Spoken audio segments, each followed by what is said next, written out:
ಏನ್ರಿ ಅಮೃತ ಅವ್ರೆ ಹಣೆ ಬರ. ಎಷ್ಟೋ ಹುಡುಗಿರು ನನ್ನ ಪ್ರೀತಿ ಮಾಡುವಂತ ಹಿಂದೆ ಬಿದ್ದಿದ್ದಾರೆ. ಆ ಮಯೂರಿ ಮದುವೆ ಆಗುವಂತ ನಾಯಿ ಬಾಲದ ಥರ ಹಿಂದೆ ಬಿದ್ದಿದ್ದಾಳೆ. ಅವ್ರಿಗೆಲ್ಲ ಗೊತ್ತಿಲ್ಲ ನಾನು ನಿಮ್ಮನ್ನು ಇಷ್ಟಪಡ್ತಾ ಇದ್ದೀನಿ, ಮದುವೆ ಅಂತ ಆದರೆ ನಿಮ್ಮನ್ನೇ ಅಂತ.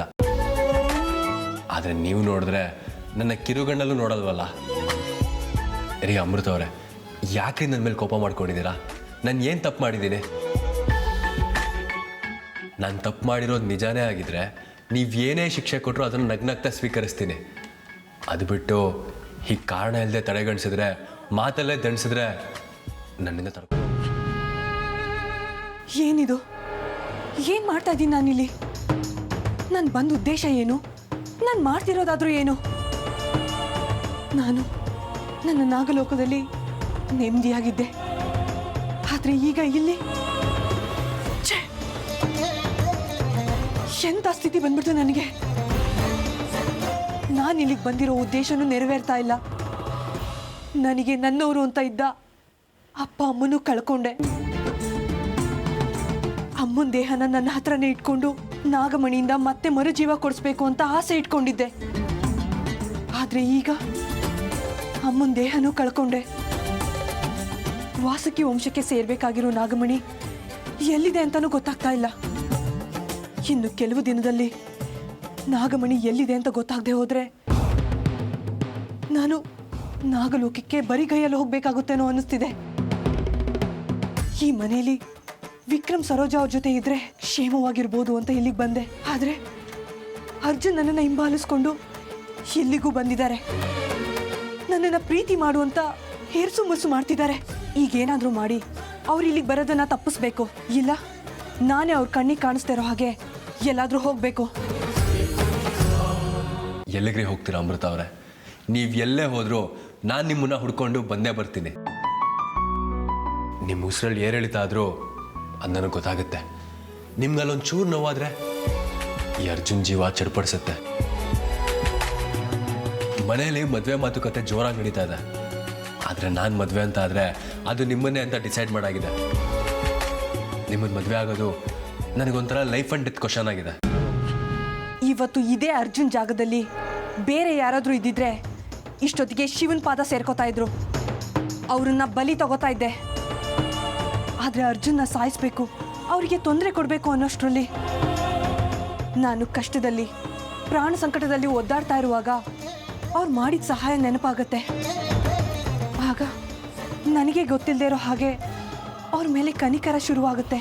ಹಾಗಾಗಿ ಅವ್ರನ್ನ ನನ್ನಿಂದ ಸಾಯಿಸೋದಕ್ಕಾಗ್ತಾ ಇಲ್ಲ. ಆದರೆ ಅವ್ರು ಹೀಗೆ ಮುಂದುವರೆದ್ರೆ, ನಾನು ಹೋಗೋ ದಾರಿಗೆ ಅಡ್ಡ ಬಂದರೆ ಯಾವ ಕರುಣೆ ಕನಿಕರನ್ನು ತೋರಿಸ್ದೆ ಸಾಯಿಸ್ತೀನಿ.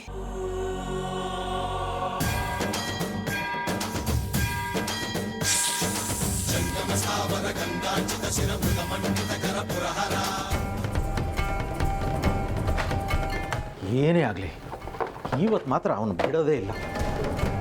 ಮೊದಲು ಆ ಅರ್ಜುನ್ ಜಾತಕ ಬಯಲು ಮಾಡ್ತೀನಿ, ಅದ್ರ ಜೊತೆಗೆ ಅಮೃತ ಮುಖವಾಡನೂ ಬಯಲು ಮಾಡ್ತೀನಿ.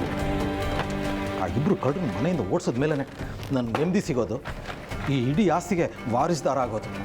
ಛೇ, ಆದರೂ ಆ ಸರ್ಟಿಫಿಕೇಟ್ ಇರೋ ಫೈಲೇ ಕಾಣಿಸ್ತಾವಲ್ಲ.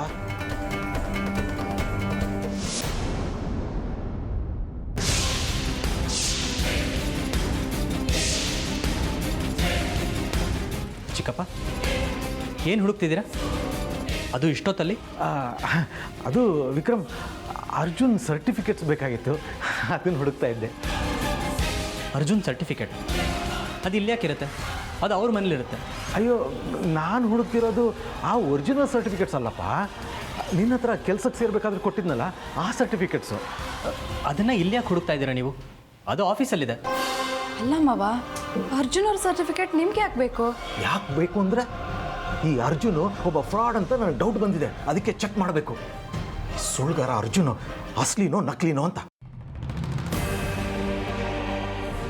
ಚಿಕ್ಕಪ್ಪ ಪ್ಲೀಸ್, ಅರ್ಜುನ್ ಬಗ್ಗೆ ಹೀಗೆಲ್ಲ ಮಾತಾಡಬೇಡಿ ನೀವು. ಅವನು ತುಂಬ ಒಳ್ಳೆ ಹುಡುಗ. ಅವನ ಬಗ್ಗೆ ಹೀಗೆಲ್ಲ ಮಾತಾಡೋದು ತಪ್ಪು.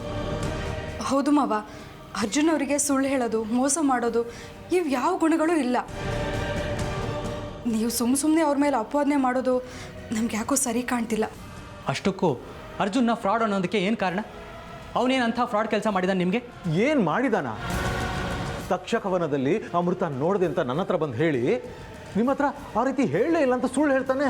ಅಲ್ಲ ಮಾವ, ಅರ್ಜುನ್ ಅವ್ರು ನಿಮ್ಮ ಮಾತು ಕೇಳಲಿಲ್ಲ ಅಂತ ನೀವು ಸುಮ್ಮನೆ ಅವ್ರ ಮೇಲೆ ಆರೋಪ ಮಾಡೋದು ಸರಿಯಲ್ಲ. ಅಯ್ಯೋ, ನಿಮ್ಗೆ ಹೇಗೆ ಹೇಳಲಿ ನಾನು? ಯಾಕೆ ನನ್ನ ಮಾತು ನಂಬ್ತಾ ಇಲ್ಲ? ಅಲ್ಲ, ನಿಮ್ಗೆ ಸುಳ್ಳು ಹೇಳಿ ನಾನು ಸಾಧನೆ ಮಾಡೋದು ಏನಿದೆ?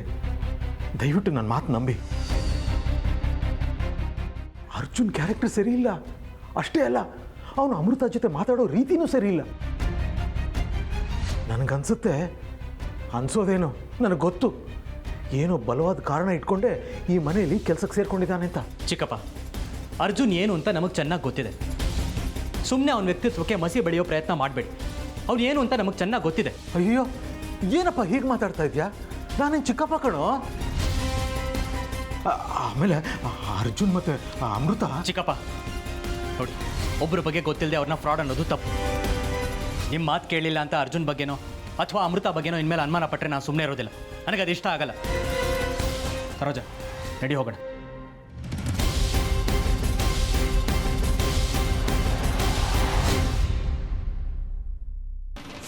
ಬಾಬಾ, ಏನು ಮಾಡಿದ್ರಿ ಬಾಬಾ? ಯಾಕೆ ಹೀಗೆ ನನ್ನನ್ನು ಕಲ್ ಮಾಡಿಬಿಟ್ರಿ? ಹಾಗೆ ನೋಡಬೇಡಿ ಬಾಬಾ, ನಿಮ್ಮ ಕಾಲಕ್ಕೆ ಬೀಳ್ತೀನಿ. ನನ್ನನ್ನು ಮುಂಚಿನ ಥರ ಮಾಡಿ ಬಾಬಾ. ದಯವಿಟ್ಟು ನನ್ನ ಮೇಲೆ ಕರುಣೆ ತೋರಿಸಿ. ನೀವು ಹೇಳ್ದಾಗ ಕೇಳಿದ್ದೀನಿ, ನಿಮ್ಮ ಶಿಷ್ಯನಾಗಿದ್ದೀನಿ. ನನ್ನ ಮೇಲೆ ಈ ರೀತಿ ಗದಾಪ್ರಹಾರ ಮಾಡೋದು ಸರಿನಾ ಬಾಬಾ? ಬಾಬಾ, ನನ್ನನ್ನು ಮುಂಚಿನ ಥರ ಮಾಡಿ ಬಾಬಾ.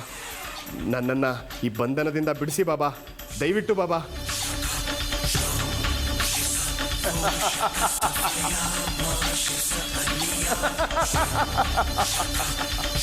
ಜೈ ಮಹಾಕಾಲ.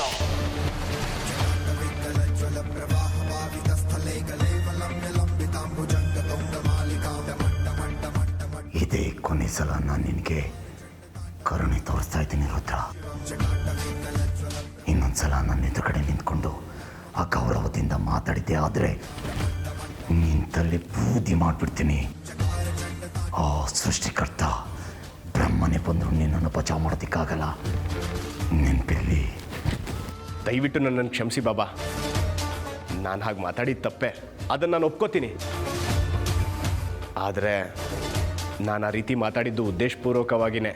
ಏನಂದ್ರೆ? ತಪ್ಪು ತಿಳ್ಕೊಬೇಡಿ ಬಾಬಾ. ಬೇಕು ಅಂತಲೇ ನಿಮಗೆ ಕೋಪ ಬರ್ಸೋಣ ಅಂತಲೇ ಆ ರೀತಿ ಮಾತಾಡಿದ್ದು.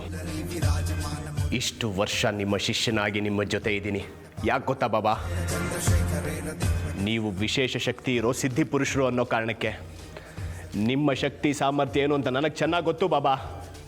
ಆದರೆ ನೀವು ನಿಮಗಿರೋ ಶಕ್ತಿನ ಸರಿಯಾಗಿ ಉಪಯೋಗಿಸ್ಕೊಳ್ತಾ ಇಲ್ಲ ಅಂತ ಬೇಸರ ಆಗ್ತಿದೆ ಬಾಬಾ.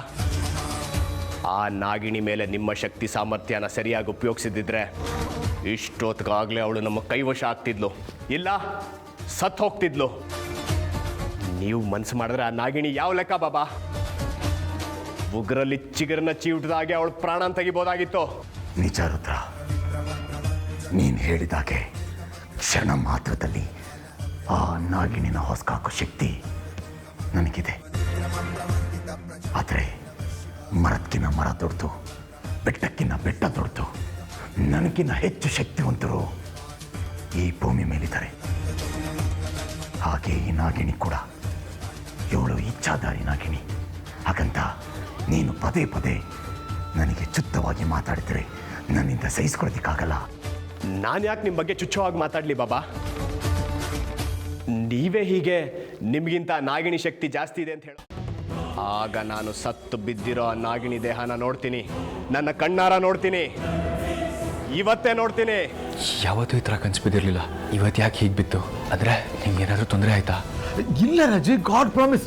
ಮನೆ ಒಳಗಡೆ ಹಾವು ಬರೋದನ್ನ ನಾನು ನೋಡಿದೆ. ಹಾವು ಕಾಣಿಸ್ದಾಗಾಯ್ತು ಹೇಮ, ಇಲ್ಲೆಲ್ಲ ಹೋದಾಗಾಯ್ತು. ಇದರಲ್ಲಿ ಎಷ್ಟು ಜನ ಸಿಕ್ಕಿ ಸತ್ತು ಹೋಗ್ತಾರೋ ಗೊತ್ತಿಲ್ಲ.